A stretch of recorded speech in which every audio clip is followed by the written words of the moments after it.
ये दिखाने के लिए आए हैं कि आपने एक नरेश मीणा को गिरफ्तार करके जेल की सलाखों में बंद नहीं कर सकते।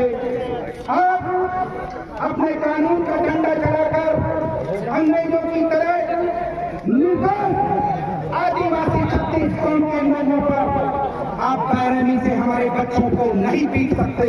ये मंच उसको कहा दे रहा है। ये मंच मैं कहना चाहता हूं सरकार के नुमाइंदे, जो यहाँ पर पुलिस प्रशासन और खुफिया तंत्र और आईबी लगी हुई है, आप सूबे के मुख्यमंत्री भजन लाल जी को कह दें कि आप अभी तक आपने जिस एसडीएम ने चुनाव में धांधली की है, हमारे पूर्व आईएएस राम जी ने बिल्कुल चुनाव आयोग की बारीकी पर जो अपनी बात को रखा है बिल्कुल सही रखा है।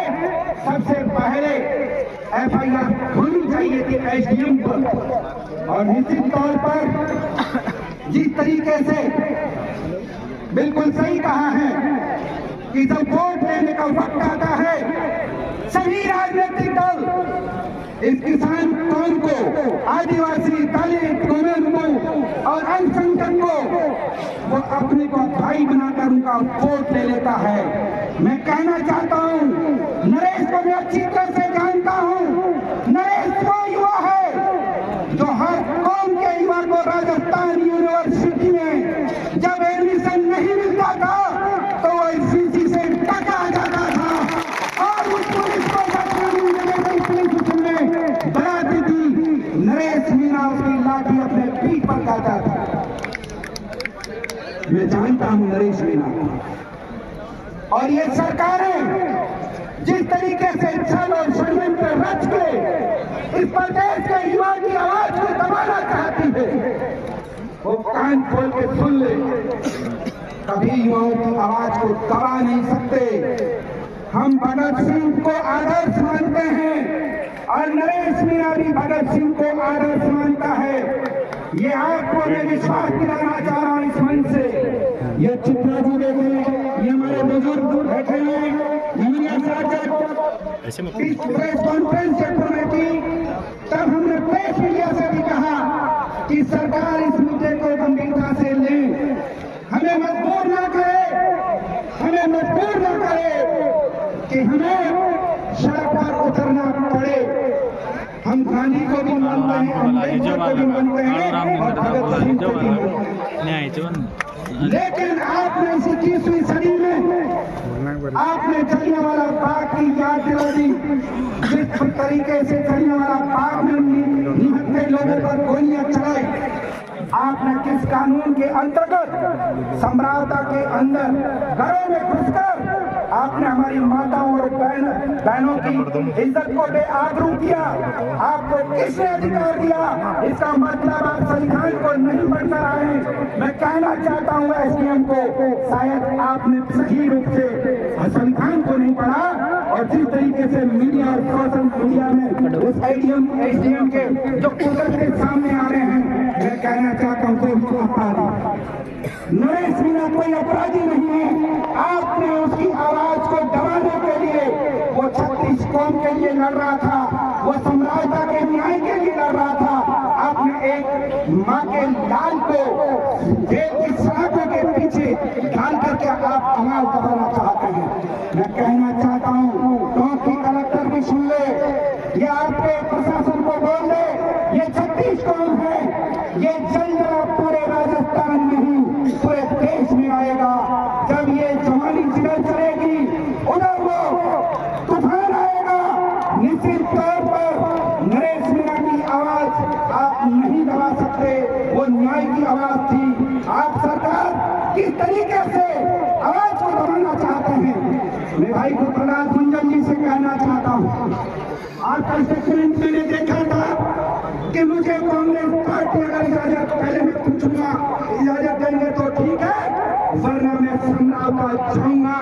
आपने समरावता पहुंचकर हमारी माताओं और बहनों युवाओं के आंख के आंसू पोंछने का काम किया। गुंजन साहब याद दिला देना चाहता हूँ, मैं जो आपके सामने बोल रहा हूँ, मैं भी अपनी कांग्रेस को मां मानता हूँ, जिस कांग्रेस ने मुझे मंत्री बनाया। लेकिन मैंने हमारे आला कमान को नहीं माना और हमने कहा कि इस महापंचायत में गोपाल के साथ जाएगा और छत्तीस कौम के लिए लड़ेगा। ये कहना चाहता हूं कि जिस तरीके से सरकार, हम अभी आ रहे थे रास्ते में, हमारी सैकड़ों गाड़ियों को रोक रहे थे, गाड़ियों की चेकिंग कर रहे थे, फोटो बना रहे थे। मेरी गाड़ी को बाजार से पहले रोक लिया गया और मैंने कहा कि आप रोक नहीं सकते, मैं पैदल भी पहुंच जाऊंगा। साथियों, डरने की जरूरत नहीं है, हम जेल से नहीं डरने वाले। हम उन आदिवासी और दलित जो संविधान निर्माता बाबा साहब है उसके संविधान को पढ़ा, क्या औकात है, वो जनता के नौकर हैं। और मैं कहना चाहता हूं सभी राजनीतिक दलों से कि आप समझौता के साथ आज खड़े नहीं हैं।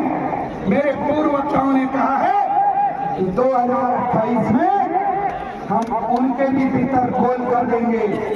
ये निश्चित तौर से अगर मेरे किसान भाई, मेरे पिता और बुजुर्ग और युवा साथी अगर इस बात से सहमत है तो दोनों हाथ खड़े करके कहिए कि आने वाले टाइम में आप निश्चित तौर से उनकी जिंदगी दोगे और न्याय के लिए लड़ने वाले ये तमाम नेता आपके लिए लड़ेंगे।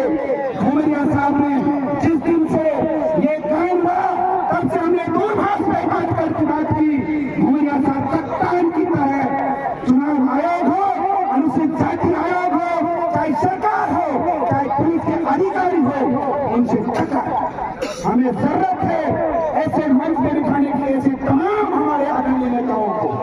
क्या मतलब है राजनीतिक दलों के एजेंट बनकर, क्या मतलब है राजनीतिक दलों के एजेंट बनकर आप हमारे आंख का आंसू नहीं पहुंच सकते।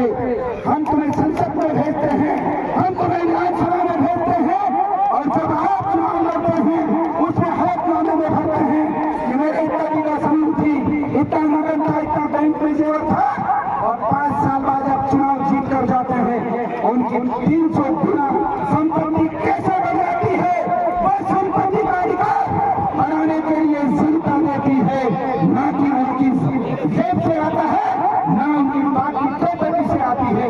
वो प्रॉपर्टी आपकी वोट की ताकत से आती है। मैं ये कहना चाहता हूँ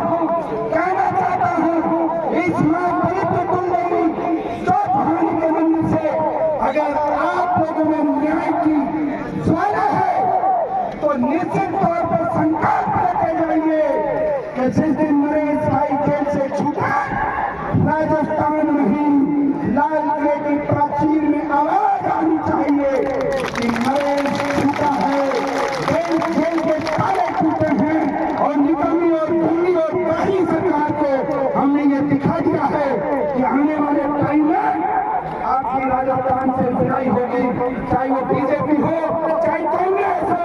ये विकल्प तैयार हो रहा है, इस विकल्प को इस जोर को जगाइए। मैं ये कहना चाहता हूँ, मैं एक मजदूर किसान का बेटा अगर इस मन से कहा रहा है तो हमने संविधान को पढ़ा है और हमारी आवाज को नहीं दबा सकते।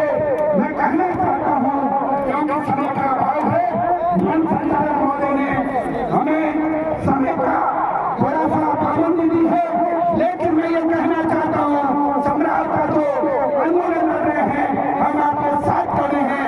जयपुर में भी हम बहुत जल्दी घुमरिया साहब के नेतृत्व में पैदल मार्च करके हम सरकार को ये दिखाना चाहते हैं।